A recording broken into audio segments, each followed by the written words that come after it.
Feel इस वक्त जो महंगाई की एक शरह वो है जो मंडियों में चीज़ें आ रही हैं। दूसरा ये है कि जो दुकानों पर ये भी बार बार कहा जाता रहा है माजी में कि मिडल मैन ज़्यादा कमा लेता है। दुकानदार कह रहे हैं हमें खुद महंगी चीज़ें आ रही हैं, किसान को कुछ नहीं मिल रहा। तो ये महंगाई के असल रीज़न में क्या चीज़ें बताई जा रही हैं कि दुकानदारों के पास इतने में पहुँच रहा है या मंडी और दुकान से आते आते चीज़ें महंगी हो रही हैं? देखिए, अगर हम बात कर लें होलसेल मार्केट की, यानी कि जो सब्ज़ी मंडी और फ्रूट मंडी के, तो यहाँ जो रिटेलर्स की सतह के ऊपर अगर हम सिर्फ सब्ज़ी की बात कर लें या अशिया खुर्दनोश की बात कर लें तो यहाँ पर वो अपना मार्जिन जो है वो ज़्यादा रखते हैं। ठीक है, यही वजूहात हैं कि वो महंगाई को बढ़ावा देते हैं। और फिर जो अगर मिसाल के तौर पे जो अगर हम सब्ज़ी मंडी की बात कर लें तो वहाँ जो प्याज है इस वक्त वहाँ प्याज जो है वो 20 से 25 रुपये है। ठीक है जी, यहाँ तक पहुँचते पहुँचते उसकी कीमत जो है वो 60 से 65 रुपये तक जो है वो फ़रोख्त की जा रही है। इसी तरह टमाटर जो है वो 80 रुपये के अंदर फ़रोख्त किया जा रहा है रिटेल मार्केट के अंदर। जो सब्ज़ी मंडी की हम बात कर लें तो ये टमाटर है 25 से 30 रुपये के अंदर जो है वो फ़रोख्त किया जा रहा है। तो ये वो डिफरेंस है जो कि आवाम के लिए महंगाई का सबब बनता है। अच्छा, दूसरी बात ये अहम है कि जिसकी जिम्मेदारी है यहाँ कीमतों को कंट्रोल करने की, वो तो फ़र्द कोई नज़र आता ही नहीं है ना। मतलब अगर सरकारी रेट की कोई बात भी करें तो वो लिस्टें कहाँ हैं, मुझे आप बताएं। कि यहाँ मैंने अभी पूछा इस मार्केट के अंदर जो कि मैं सदर में मौजूद हूँ, यहाँ कोई प्राइस लिस्ट मौजूद नहीं है। तो अमल दरामद कैसे होगा जब कोई लिस्ट ही नहीं है? तो वो तो अपना मार्जिन रख के कोई 20 लेगा, कोई 25 का मार्जिन लेगा, वो अपने हिसाब से फ़रोख्त कर देगा। यही वो बात है कि जिस तरह अगर हम दूध की बात करते हैं, दूध जो है वो अपना चारे का बात करते हैं, फीड की बात करते हैं जी, वो प्राइस जो है वो महंगी हो चुकी हैं। 180 जो है वो जो है तमाम सरकारी कीमत है, 230 के हिसाब से जो है वो फ़रोख्त कर दिया जाता है। और डेयरी फार्मर्स का अब ये वतीरा बन चुका है कि 2 से ढाई महीने के बाद जो है वो इस चीज़ का डिमांड करते हैं और डिमांड करने के बाद एक प्राइस लिस्ट जो है वो ज़िले इंतज़ामिया को देते हैं और उसके बाद जो है फ़रोख्त होना शुरू हो जाता है। आटा उसी हिसाब से मिल रहा है जी। कोई अशिया ऐसी नहीं कि जिसको जो है अगर हम बात करें, चीनी 650 के जी जो चीनी थी एक हफ्ते के दौरान 6250 की थी, आज 6500 रुपये की हो गई है।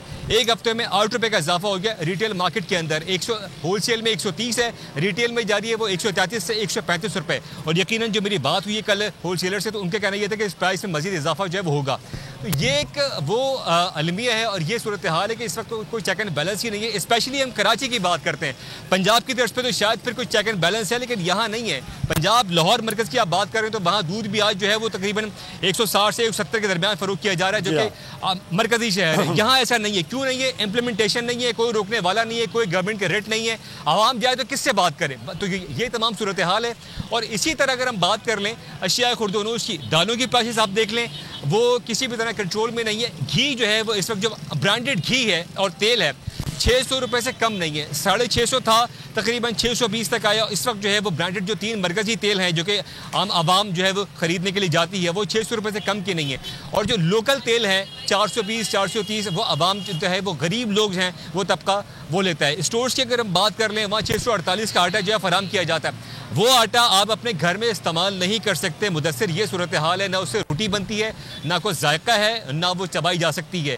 तो ये सूरत हाल है। वो गरीब आवाम लाइनों में लग के धक्के खा के जो है वो बदमज़गी का जो है वो शिकार होकर और तस्दील के साथ जब वो आटा ख़रीदने पर मजबूर हैं और उसके बाद भी उनसे कहा जाता है कि CNIC पेश करें, डॉक्यूमेंट पेश करें, फ़लाँ पेश करें, फ़लाँ पेश करें। तो ये तमाम सूरत हाल है जो आवाम को फेस करनी पड़ी है। आवाम के लिए एक और मुश्किल, आटे की अदम दस्तयाबी पर आवाम परेशान। आटे की फराहमी खासी मुश्किल का शिकार है और आवाम को मुश्किलात का सामना है। शदीद गर्मी में यूटिलिटी स्टोर्स के बाहर लंबी लंबी कतारें। घर में आटा नहीं है, घर वाले जो है ना हम लोग तंदूर के आटा लेके रोटी लेके जो है ना उसी पे ही गुजारा कर रहे हैं। बोल ने निभाई सहाफती जिम्मेदारियां, पहुंचाई घर घर ये आवाज। यूटिलिटी स्टोर से सस्ते आटे का हुसूल शहरियों के लिए ख्वाब बन गया। बोल न्यूज हकायक सामने ले आया है। आओ मिलकर आवाज उठाएं, पाकिस्तान को बदलें बोल के साथ। बोल बना अवाम की आवाज। अवामी शिकायत पर बोल ने किया मुताल्लिका इदारों से मुतालबा। सुबह 6 बजे से आकर ये लोग आटे का इंतजार करते हैं। 7 बजे आई हूँ और नहीं मिल रहा है आटा, पैसे नहीं होते थे उधारे लेकर आती हूँ। वो कहते हैं जी 7 खजूर लाजमी लें। हमारे पास आटे के पैसे नहीं होते तो खजूर कहाँ से लें? क्योंकि बोल है पाकिस्तान का नंबर 1 न्यूज चैनल। सब्सक्राइब करें और बेल दबाएं ताकि कोई खबर रह न जाए।